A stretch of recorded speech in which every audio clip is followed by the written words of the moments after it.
Hi, welcome everyone to session 2, workshop number 8, in which we will get to pump up the volume on poetry writing with Molly Feeney Wood, a national consultant whose masterful teaching and students have been featured in the units.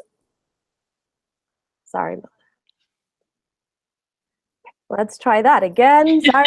So Molly Wood is a national consultant whose masterful teaching and student work have been featured in the units of study for teaching reading by Lucy Calkins. And we also have Erik Lepis, co-founder of the Living Literacy Network and former staff developer for Teachers College Reading and Writing Project. And the two of them will lead us on an inquiry on how to write powerful poetry in the primary grades, and lots of it.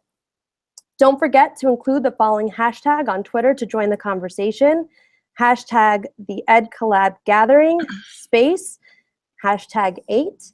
And you can follow Erik Lepis at Erik Lepis and Molly at Molly F. Wood. All right, take it away. Thank you, Diana. Thank you. And thank you, Chris, and the whole Educator Collaborative team for inviting us here today. We're so excited to be part of the Day of Learning and Inspiration. And like Diana said, I'm a consultant, I'm a coach, I'm a kind of a part-time activist and a parent. So that's where a lot of my inspiration comes from, is seeing my own children develop. And, you know, kind of to come back to poetry for a second, my daughter is always just doing kind of spoken word poetry at any given moment. So like poetry is something that is part of who we are, and Erik and I are excited to talk about how to teach into that. Yeah, I mean, I think that one of the things that made me really appreciate this work, especially with young children, was in the classroom as a kindergarten and first grade teacher. I experimented a ton with poetry, especially in the month of April. And I think today's a great example, now that, you know, the sun is out and the birds are chirping, and it gives us sort of more reasons to look at the world with a poet's eye and sort of just like gaze into the beauty and nature that surrounds us, and sort of think about it in new ways and write about it in really inspirational ways. So I think the timing is really appropriate to do this work. And I'm really excited to share what I learned at the Teachers College Reading and Writing Project, and what I built upon in my own classroom, both as a teacher and as a staff developer. So, yeah. It's exciting.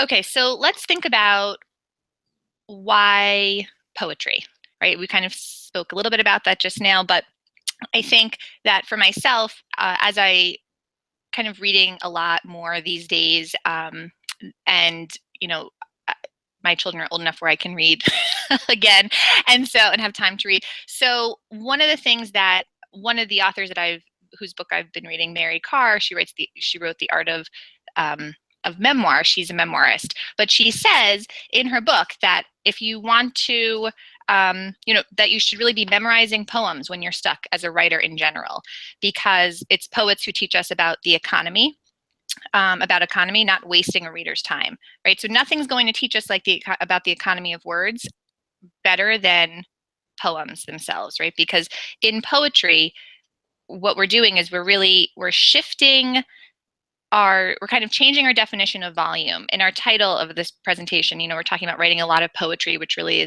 means writing, you know, a high volume of poetry. But in previous units, and when we've been working with children up until this point, the definition of volume has been like the number of words on a page, the number of lines on a page, the number of pages in a booklet, the number of booklets. And so now our definition of, you know, writing with an eye on, or keeping our eye on volume, it's not about writing as many words as possible. It's about choosing the right words. And that's really what poetry is it's so powerful. What's so powerful about it? It's not about just filling up the page with words. It's really being mindful about the words that we choose, and choosing and making the right choices. So we kind of want you to think about that today, or to kind of think about why poetry, as we, you know, and really, what does poetry mean to you as a teacher and as a person? Because poetry is so personal. I always had a copy of Rudyard Kipling's If in my bag, in my wallet. In middle school and high school, it was just a poem that I continue to draw from. Even very recently, had to kind of go back to that and reread it and find parts that resonated for me, and then remember that I could, I could hold on, I could do this, and it's one of those poems for me that's been like an anchor. So we want in this. When we think about teaching a poetry writing unit, we want to help kids find those poems that are going to be with them forever, that speak to them now and maybe always. And we want to kind of shift their definition of what poetry, or like what the volume is going to look like in this unit, how it's a little bit different than it has been in the past. And I think to add on to this idea of volume in poetry, the beauty of poetry is that oftentimes the verses are shorter. Mm-hmm. Sometimes when you are choosing words carefully, you can say so much in so few words. So then volume then can present itself in the sheer number of poems that kids write. And the beauty of this work is that your writing workshop is really, it's got a buzz, because kids are just writing more poems, and they come running up to you at the, end of the session. I wrote 5 today, and so the beauty in that is that not only are they being so thoughtful, and they're just looking at the world through this lens of poetry, but they're producing volumes and they're going through the writing process over and over. Yes, and especially too, we're focused on the K-1-2 classrooms. So it's not that kids have it's not that they may not have a ton of words at their disposal, right? So now they start to, if that's been something that they've been bothered by, or they've been maybe insecure about, now this is their time to hopefully feel better about themselves and to see themselves as a writer, like we've been encouraging them to see, but maybe they haven't felt that way. So just because they don't have a ton of words at their disposal, they still have the right words. And when kids put words together in a poetic way, it's just so powerful. So it's the quality, not the quantity. So I'm going to attempt my first screen share. So let's see. Okay, I'm going to share our agenda. So we want to think about the conditions that are going to make poetry, or that support our writing of poetry in the classroom. We're going to talk about the process of inquiry, so that students have, that they are immersed in poems and the reading of poetry and looking at poems. And then also, of course, this is a session on writing poetry. We have to talk about how we're going to do that. So the conditions that make this effective would be time, materials, and the writing process. Okay, so I'm going to come back. Let's see, am I back? Okay. So hi. So time is key. And I think sometimes, and I've been thinking more about this recently, where, we're doing a lot. We have our students in front of us, they're on the rug, they're ready to learn, they're ready to listen, and we have them in front of us, and we can often be compelled or feel the pull to demonstrate again, explain again, give another example, reach for another mentor text. And truthfully, we kind of have to get out of their way. We're going to do a ton of work around exploring poetry and poems, but then when it comes time for them to write, not even just in this unit, but in any writing unit, we have to give them time. If we have been so mindful as to carve out a time in our schedule every day for writing workshop, then we have to make sure that with that, sacred time, that we're giving it to the children to actually use, so that they can be writing and we can be working with them, or not, or that they're working independently. But sometimes it can be a challenge to find the time for them to write. And so something that is helpful as an activity in tightening up our teaching is actually just flipping the workshop. So you might try, starting your writing workshops or your writing time with the writing, getting kids just in their spots. They make their paper choices, they do some rehearsal, and then they're writing. And then you are pulling them together midway through or at the end in whatever time you have left to teach them. And that might be 5 minutes. And that's a great activity for us as teachers to figure out, to be effective in this small amount of time. And kind of a silly related example I think of is my purse. If I want to carry less, then I just start carrying a smaller bag and I can fit less into that. And that's kind of what we want to think about with our teaching. If we think that we have 30 minutes for writing workshop, we don't want to take up that whole time teaching. We want to get out of their way and we want them to write. So maybe, try flipping the workshop if that's something that you're kind of studying for yourself as a teacher, to have smaller amounts of teaching and more amount of independent writing time.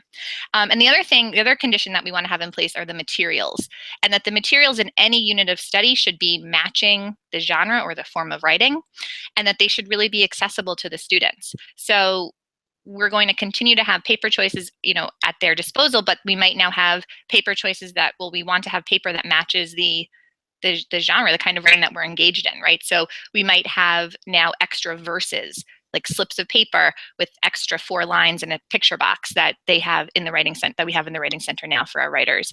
And any kind of material, that we might have, across the day, but just continues to be accessible here, right? So highlighter tape, corrective tape, anything that we want our kids to be using independently and freely. We want to make sure that the writing center at all times matches the kind of writing that they're doing. And then also the other condition that we need to have in place is a student's understanding of the writing process. Erik's going to talk about the writing process in a few minutes, but just really kind of, you want to take some time to think about, what do my students understand about the writing process? And if I were to ask them, what does it mean to draft? What does it mean to revise? What does it mean to rehearse, to get ready to write? I don't, I think sometimes students, they just tell you the definition that we've given them. And so something that Erik and I talk a lot about is like kind of just doing more and more work around process. And so when you look around your writing workshop and you think about your writing workshop, because it's Saturday and you're in your pajamas now, but if you think about your classroom, do you have a lot of students who come up to you and say, I'm done, or I don't know what to do next? Those are signals that they need support understanding the writing process and to understand why they're doing what they're doing. Right? So why am I drafting, or why am I doing anything? It's because it's helping me get ready for the next part of the process. And once I have something to revise, or that I have something to,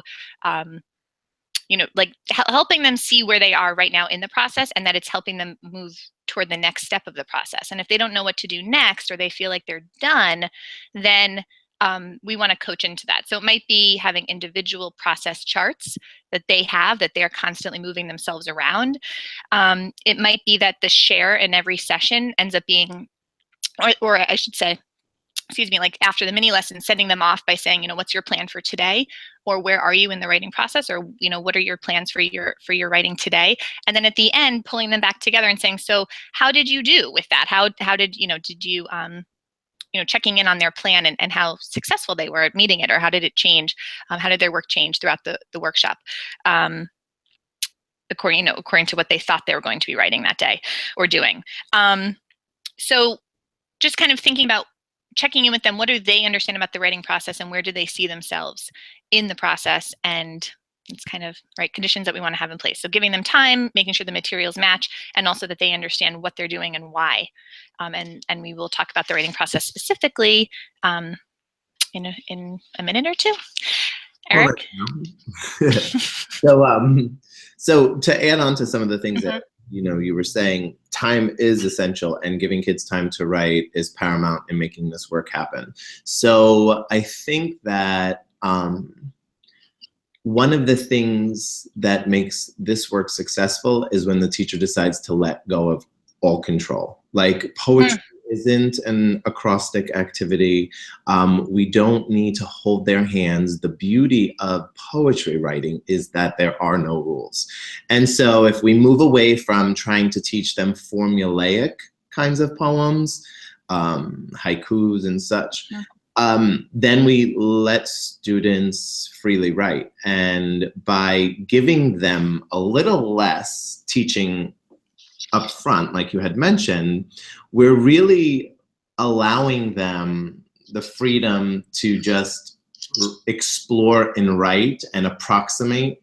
And with that freedom, I think you see more profound poems. I think that the more we try to teach into, like, it has to go like this, then you're kind of pigeonholing kids. And I think that's what makes poetry scary for adults is because we feel like we're worried and thinking about, does this sound okay? Am I doing it right? And kids have the ability to sort of let go and are sort of free of judgment. So can I say one more thing about that? Yeah. Too? It's just reminding me of what Chris said this morning in the when he was introducing the keynote speakers, which is that a lot of people are making decisions for us and for our students and for our children right now. And that is scary. People, the people who are making those decisions, that can be a scary thing. So we want to give that power back to kids. And that's kind of where I see, we talk about in the title of our session to, make writing powerful poetry. And what's powerful, like you just said, Erik, is giving them the choices, the ownership, the reins, and helping them see that there are no rules, right? And it's just really helping advocate for them by giving them choices, Yes. right? So. Okay. And so also in thinking about these conditions, while we may have materials accessible to students all the time throughout the year in the Writing Center, this is also a great time to bring other materials into your writing workshop. So I would go into my sort of closet where I had my science materials, and out came all the magnifying glasses. Out came all the different kinds of rocks and minerals and gem kinds of things that I had, so that I gave students the opportunity to look closely at different objects that they wanted to write about. So really let sort of poetry infiltrate and take over in the whole classroom, including in, like, the materials. Open the windows, open the shades, open the doors, let kids outside if you can. Go on these little nature walks and things. So when we talk about the writing process in primary, I think one of the things that we want to keep in mind is that kids are consistently going through the process. They're sort of kind of daily churning out numerous poems and going through the process, as opposed to working on a single piece for a longer stretch of time. So of course, we're going to begin with inquiry because that's going to set students up for success. And I'll unpack that a little bit in a moment, but I wanted to spend some time talking about this cyclical process in red that appears right below the inquiry. Rehearse, draft, revise, over and over and over again.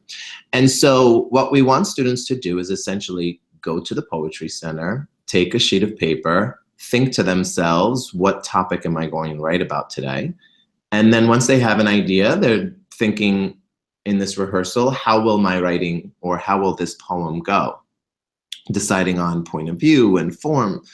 Then they will draft. They will write the words. If you've included an illustration box, they will draw the picture as well. And then they do some small revision. We want them to reread and think to themselves, should I make a change? We don't have to control those revisions, but just as long as they're looking back at their writing. Now, throughout the teaching, they will learn more techniques for, let's say, all stages of the process, rehearsing, drafting, and revising. And those tools that they might use to revise will become the techniques in which they begin to draft as well. So it's not really so much that it becomes separate, but drafting and revising kind of mesh together or come together at one point where they're drafting and revising simultaneously. So we're thinking of an idea, planning how that poem's going to go, drawing and writing, doing some small revision, go back to the Writing Center, take a new sheet of paper, think, plan, draft, revise. Goes in the folder, go back, think of a new idea, think, plan, draft, revise. So over and over and over again, they're going through this rehearsal, drafting, revising, churning out poem after poem after poem, like little poetry factories, right? And so we want this to go on for weeks in a poetry unit, and having kids cycle through this phase of the process numerous times a day. And then as we're teaching into it, we're gonna, say, as we near the end of the unit, we're going to wrap up soon. And one of the things you want to do is open up your folder and look at all the things that you have and think to yourself, can I select a collection of poems that I might want to create an anthology with? And that when they do select or begin to collect, they might notice, oh, I have a handful of poems that are about pets that I can, you know, put together. Or I have a handful of poems about nature that can go together, or springtime, or seasons, or school poems. And they start to create these little anthologies. Now they move into further revision. They might want to revise some of those poems in that collection. They might want to add additional ones to that collection. So we'll give them another day or two to sort of complete that anthology before they go back to those poems with the lens of editing. And when they look back, they'll, you know, check for word wall words, for punctuation, if they want to use punctuation, because this is one of the cases where you can kind of like play with it in different ways. It's not essential, but they'll, you know, check for capitalization and such, and then they will publish. They will, you know, put that anthology together, and, you know, it's a great time for you to have a poetry cafe. This is one of the units that I love the most in publishing as a primary teacher, because not only was there a celebration like there always is at the end of every unit, but this is the one unit where you can say everyone's going to get a chance to read a poem, because poems are short, that everyone does have an opportunity to share a poem, and it doesn't feel like it takes a very long time to get through everyone. Can I say something about that too, which is that poetry is meant to be read aloud. Right, we're not supposed to, it's not like a quiet reading workshop time, or, you know, this is a, you know, we write poetry, we read poetry. It's really meant to be out there and to be shared, you know, verbally. So, or orally. So, I mean, that's it. Like that is such an important part of the process, is having some sort of slam or, you know, share at the end. Sorry. Yeah, and even having students act out poems together in partnerships and small groups. So, and even I've had, you know, students type up a poem, and it's a great way to like bring technology into it as well. And sometimes too, at the end of a unit, we might add songs to the poetry unit and having kids record those songs. So in order to make this work possible, so I think what we did was we really, you know, summed up for you how to churn out the volume. And really not, and to make sure that you are relinquishing control of the choices and the shapes and the handouts. We're stripping it all away. So are we ready to get to the nitty gritty? Yeah, I think so. You want to? All right. So well, this is still pretty nitty gritty. This is good. This is the good stuff. Okay, but yeah. I'm trying to switch back here to my slide. If you give me 1 second. So yeah, do you want to walk us through inquiry? Yeah, so everything begins with an inquiry. And like other genres, you want to first, you know, spend some time collecting poems that you want to share with the class.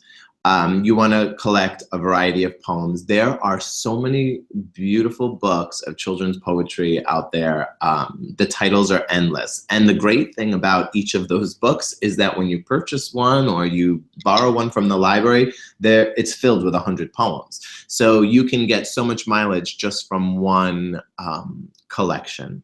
So once you collect poems, in this collection and selection process, you want to consider different kinds of poems. You want to look at some list poems, some free verse poems, some lyrical poems, some narrative poems, because first and foremost, we want students to understand that poetry isn't just sing-songy. It's not 5 little pumpkins sitting on a fence all the time.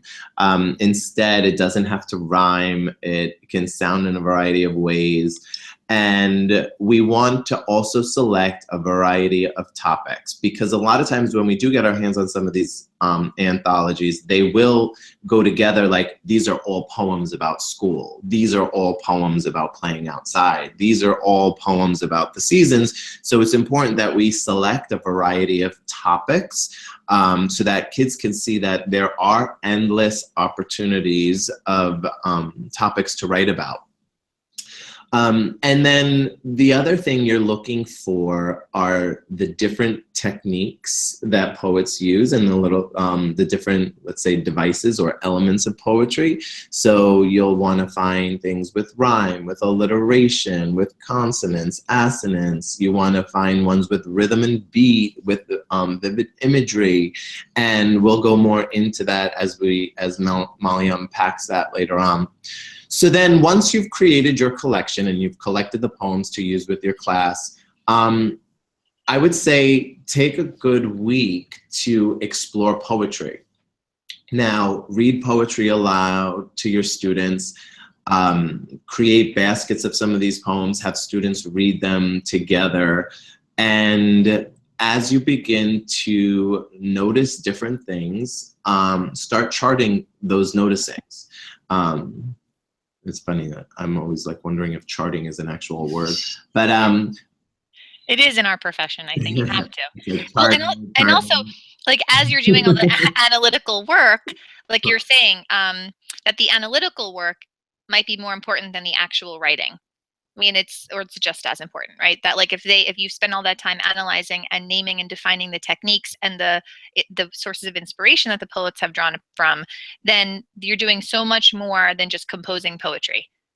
Yeah, and so I think one of the things that I grappled with as a classroom teacher was like, how do I set kids up for this work so that I'm not losing momentum in terms of their writing? Like, I don't want to, let's say, necessarily take off a whole week of writing and let kids just explore. But at the same time, you know, if you don't set yourself up to, let's say, do this read aloud and this inquiry work outside of your writing workshop time as you're wrapping up your previous unit, if you need to take a week to just say, we're using our 30 to 45 minutes of writing workshop time this week to just explore poetry, kids still are writing. They might not have the pen to the page, but they're thinking like writers, they're analyzing like writers, and they're really thinking about the process that writers go through to create these poems. So while the pen might not be to the page for a few days, they're still doing so much thinking work that's going to set them up for the writing that I still consider it writing, even though the pen may not actually be physically moving. So once we notice the different things, the white space, the line breaks, the features of poetry, we want to give names to those things and we want to define them. So when students notice something, and I'll use a simple example like alliteration, we want to name it, we want to give a definition for it, and then we want to find other poems where alliteration exists. And then we want to talk about how it affects the reader. What does it do for the poem? And we teach into that. And so then each of these things that we unlock and we notice, we then teach as the unit begins. So once inquiry has finished and we move into the teaching, we want to first teach students how to generate ideas for poetry. And Georgia Hurd does some amazing work on poetry, and in her book, Awakening the Heart, she talks about these doors to poetry. And so these teachers that I've worked with have created these doors in a variety of ways. These actual icons that you see on this slide were glued into a notebook, and the actual door was cut out so they opened, and behind each door on the lines of the notebook page were the students' ideas. I've also seen teachers actually turn closet doors in their classroom into each of the doors and then list different topics. You could create a chart however you want, but you want to talk about, these are the ways that authors come up with ideas. We can think about our concerns for the world. That is one way that writers come up with ideas. And, you know, April is a nice time to do some of this work with students because Earth Day happens in April as well. So you might be doing a lot of having conversations about the rainforest, about ocean life, about recycling and such. And so tell students that like one way poets can write is we can think about like what, you know, what concerns us in the natural world or the physical world. Then there's your observation door. Your observation door is simply just looking at an object or looking at it with a poet's eye. So having kids peer out the window and say like, what do I see? If I see a tree, that's a possible topic to write about. Even if I look around the classroom, if I see a pair of scissors, that's something I can write about. Then there's your wondering door. This is just the things that you question or wonder about. And so you might have kids just like sort of sit and ponder, what questions, what things like do I have unanswered questions to? Why is the sky blue? Like, how do planes fly? These are all great ways to come up with ideas for poems. Then there's your heart door. Of course, the people, the places, the things that are near and dear to your heart emotionally. There's your memory door, those memories that sort of come back to you over and over and over again, memories that, you know, you wish you could relive, memories that you wish you could forget. And then there's your worry door, which like concerns for the world, things that worry you, but this is going to be more personal. So the first thing we're doing is we're teaching students like, these are ways that you come up with ideas. And you can just spend even one day's session introducing all of the doors at one time, rather than making your writing workshop seem assignment-like, where you're saying, today we're gonna write a heart door poem, tomorrow we're gonna write an observation door poem. Instead, day one, say, these are the ways that we can come up with ideas. Let's brainstorm through all of these doors. Then the next part of rehearsal after you generate an idea is planning. In poetry, one thing that I found worked well for me as a teacher was when we come up with a plan, there's two things to consider. One, deciding on the point of view. Will I talk to the topic? So if I'm gonna open up my observation door and I'm going to see a tree, will I talk to the tree, like as if I'm having a conversation with it? Or perhaps I might pretend to be the tree. And so I'll take the point of view that I am the tree and I'm going to describe it from a first person point of view. I might talk about the topic, and that might be in the third person, almost like narrating, talking about it. Or might I write a poem so I'm telling it like a story? So the next thing is deciding on what form the poem will take. The easiest form is in the form of a list poem. So it's like you think of your topic and then decide on that point of view and then list the words that go with that topic. You can then also teach children the form of free verse poetry. So just like letting go of control, writing these like these sentences, these phrases that go along with this topic in the point of view in which you selected. Then we have our lyrical poetry, where kids are really thinking about rhythm and beat and almost writing those songs with the poems with the song-like quality. And finally, a narrative form of poetry that is telling it almost like a little small story. And that narrative poem could have one voice, or it could have multiple voices.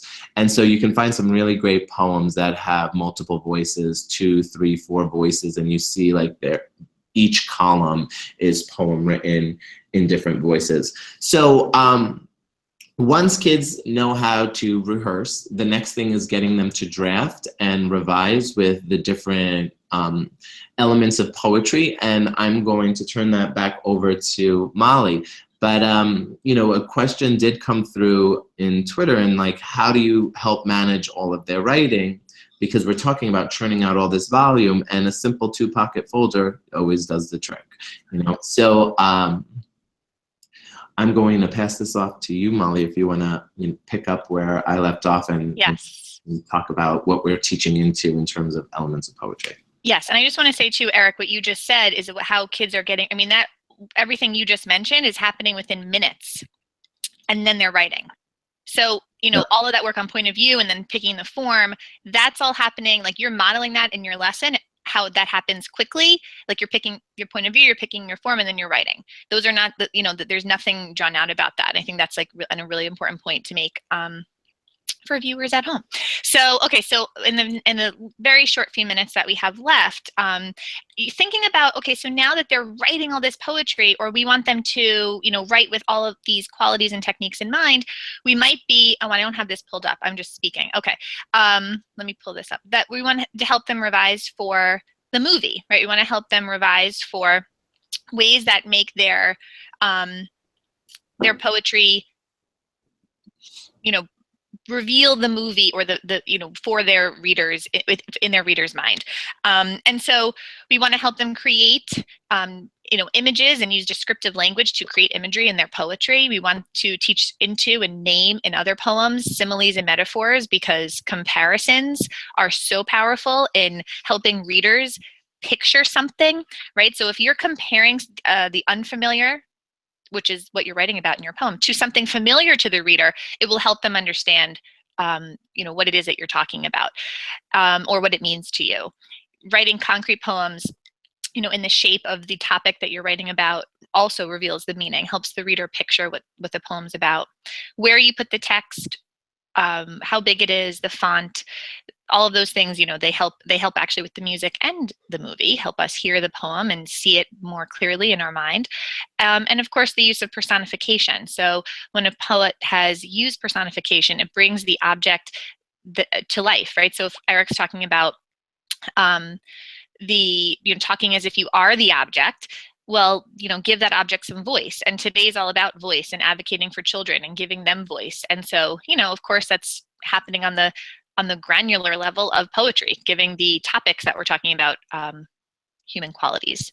So here's a poem that I wrote for copyright purposes. We are using our own homegrown poetry.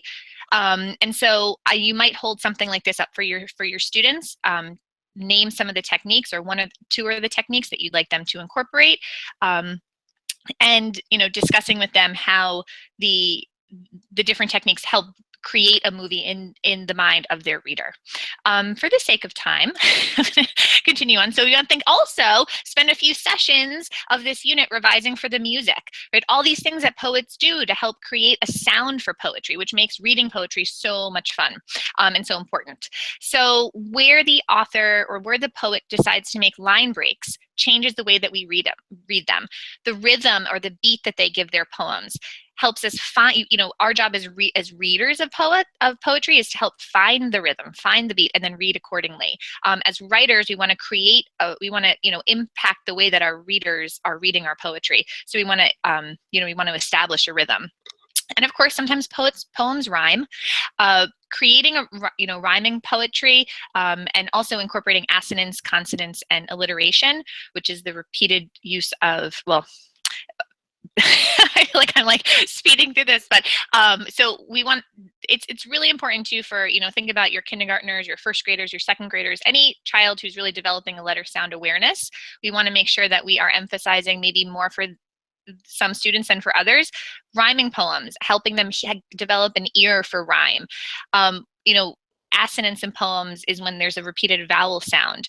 Consonance is when there's a repeated use of a consonant sound, at the end of the word. Alliteration is the repeated use of consonants in the begin, or a consonant in the beginning of a word. So all these kind of layers of repetition in poems, repetition of a symbol or a topic, repetition of a word, repetition of a sound, all of these things, maybe sometimes those sounds rhyme. So all of these ways that we're revealing these techniques to our students, will impact, of course, the way that they are as readers as well of poetry. And so, here's a poem that I wrote again, right? Cold when I'm hot, clear as ice in my cup. I always, always gulp it up. Glug, glug, glug. And so you can use your own poetry, or like Erik mentioned, multiple anthologies to teach off of, and to say, how have I written this in a way that changes the way that you read it? How can we, revise your poem so that it does change the way that you're readers will read your poem as well. So the other thing to actually, I'm going to come back to this for 1 minute too. Inspired greatly by Maggie Roberts and Kate Roberts and their DIY literacy. But wait, am I back? Am I back now? No. Where am I? I'm still here. Just kind of sharing some of the own, like how that might look, right? So like we might want to help kids with, right? So like here's a before, and right, Erik, can you read that? I love water. It is so good. Right, so that might be something that they write, and we're like, okay, that's such a great start. You're writing from your heart or something that you really love. So now let's revise it for, let's revise the movie for our reader, or let's revise, the music of the poem. And so you can pick one of those techniques, right? Like let's pick one of those devices that we have taught across the unit and help them see how we can take something that we've started with and we can revise it to add a more musical element or, create a picture in our reader's mind. And so we might pick one of those, like, you might pick like line breaks, very simple way to start, and just say, okay, let's revise, let's add some line breaks in here. I love water. It is so good, right? And so we've written it kind of on like change the line breaks, made it like more of a list poem. And so then, giving them the opportunity after meeting with them or conferring with them to try it themselves, right? And so you can kind of pick something very simple and then walk them through picking a different device or technique, trying it on for size, making something new, and then helping them try. And of course, we want to culminate with an anthology around a topic, like Erik said, or a feeling or concept, or even a form or a point of view. But yeah, that's oof. So this is again, just to wrap up, thinking about this, helping kids write with their own voice. And we can do that by, Erik said, in the beginning, taking away those, templates, having everyone write the same way. No, we want everyone to be in control of the choices that they make. Kindergartners, first grade, second graders, on, their point of view of the poem, their form that they write in, the techniques that they use, and then ultimately what they choose to share with the class. So let's kind of, leave it with, how do we set students up to do this work? Like if we were to break it down into a step-by-step process of what we want them to go through on a daily basis, would be like step number 1, think of your topic. Step 2, decide on your point of view. Step 3, decide how you want your poem to go. Is it going to be list? Is it going to be lyrical? Is it going to be narrative? And then write it, using all of the techniques to enhance the meaning of your topic through the movie and the music in which you want to evoke for the reader. Revise for some of these techniques that you think could fit into this particular poem. Rinse and repeat over and over again, right? Right, and then they can take the poems home that they're not choosing to select for their anthology, right? So their folder now changes shape. It ends up being the place where they're housing all their poems that fit their anthology about midway through the unit. So, so yeah, leaving it Awesome.